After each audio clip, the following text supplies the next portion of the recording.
गजा से यरगमालियों की रिहाई के लिए मुज़ाकरात में अहम पेशरफ्त का इसराइली मीडिया का दावा। इस्माइल हानिया ने कहा कि हमास मुआहदे के लिए तैयार है। कतर को अपना जवाब दे दिया। हमास यरगमालियों को रिहा करेगा, बदले में इसराइल बच्चों और ख़वातीन को कैद से आज़ाद करेगा।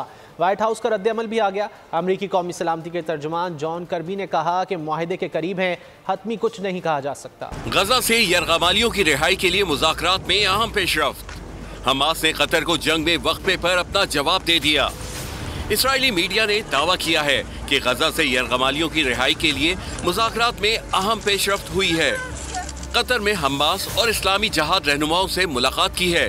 इसराइली व अहले खाना से मुलाकातें की।